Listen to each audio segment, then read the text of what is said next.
எல்லாருக்கும் வணக்கங்க. இன்னைக்கு வீடியோவில் நம்ம பார்க்க போகிறது முகேஷ் அம்பானியோட பையன் அவங்க கல்யாணம் வந்து மார்ச்சில் வந்து ப்ரீ வெட்டிங் நடந்தது. இப்போ ஜூலையில் வந்து வெட்டிங் நடக்க போகுது. இந்த வெட்டிங் உணர்த்துகிற ஒரு பாடத்தையும் இந்த வெட்டிங் காஸ்ட் மக்களுக்கு கற்றுக் கொடுக்க போகிற ஒரு எக்கனாமிக் லெசனையும் பற்றி தான் நம்ம டிஸ்கஸ் பண்ண போகிறோம்.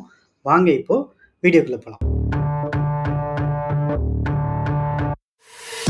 ஃபஸ்ட்டு இந்த வெட்டிங் வந்து இந்திய பொருளாதாரத்தோட ஒரு பிரதிபலிப்பாக தான் நான் பார்க்குறேன். ஏன்னா எவ்வளவு ஏற்றத்தாழ்வு பாரு. Rich get richer, poor get poorer. பணக்காரன் இன்னும் பணக்கார ஆயிட்டு இருக்கா, ஏழை இன்னும் ஏழை ஆயிட்டு இருக்கா அப்படிங்கிறது ஒன்ஸ் அகைன் இங்கே நிரூபணமாக இருக்கு. அவங்களோட ப்ரீ வெட்டிங்கான காஸ்ட் மட்டுமே 1290 கோடி ரூபாய். அதே வெட்டிங்க்கு எவ்வளோ ஆகும் அப்படிங்கிறது இன்னும் நம்ம ப்ரொஜெக்ட் பண்ண முடியல. வெட்டிங் முடியும் போது தான் அதை பற்றின டீட்டெயில்ஸ் வரும். அந்த லிங்க்ஸ் இந்த ப்ரீ வெட்டிங் காஸ்ட் பற்றின லிங்க்ஸ் வந்து நான் டிஸ்கிரிப்ஷன் ஆட் பண்ணுறேன், உங்கள் ரெஃபரன்ஸ்க்கு பார்த்துக்கோங்க. இது வந்து இந்தியா எக்கனாமி எப்படி இருக்குது அப்படிங்கிற ஒரு மிரர் அப்படிங்கிறது பார்த்தோம்.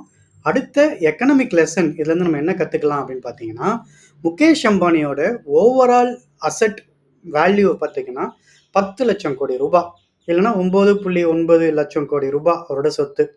ஆனால் இந்த வெட்டிங்க்கு அவர் எவ்வளோ ஸ்பெண்ட் பண்ணுறாருன்னு பார்த்தீங்கன்னா, ப்ரீ வெட்டிங்க்கு வந்து 1.29,000 crores, வெட்டிங்க்கு அது மாதிரி டபுளாக பண்ணால் கூட ஒரு 2-2.5 ஆயிரம் கோடி ரூபாய் அவர் செலவு பண்ணுறாருன்னு வச்சிங்கன்னா கூட அவர்கிட்ட இருக்கிறது 10 லட்சம் கோடி.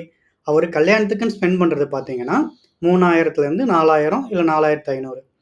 ஸோ 10 லட்சம் ரூபாய் இருக்க ஒருத்தர் 4,500 ரூபாய்க்கு தான் கல்யாணம் பண்ணுறாரு.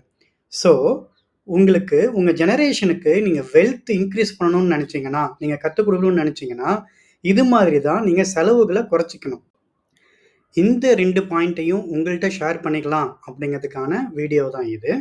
இந்த கல்யாணத்தை பற்றி உங்களுக்கு தெரிஞ்ச டீட்டெயில்ஸையும், இந்த கல்யாணத்தை பற்றி, இந்த கல்யாணத்தோட எக்ஸ்பென்சஸ் பற்றி நீங்கள் என்ன நினைக்கிறீங்க அப்படிங்கிறதையும் ப்ளீஸ் கமெண்ட்ஸில் ஆட் பண்ணுங்கள். இந்த கல்யாணத்துலேருந்து நீங்கள் ஏதாவது லெசன்ஸ் கற்றுக்கிட்டிங்கன்னா அதையும் ஆட் பண்ணுங்கள். அப்படின்னு சொல்லிட்டு இந்த வீடியோவை இங்கே முடிச்சிக்கலாம். வீடியோ பிடிச்சிருந்தா நீங்கள் வீடியோவை லைக் பண்ணுங்கள், வீடியோவை உங்கள் சர்க்கிள் ஃப்ரெண்ட்ஸ் அண்ட் ஃபேமிலிக்கு ஷேர் பண்ணுங்கள். அதோட மறக்காம சர்ப்ரைஸ் பண்ணுங்கள்.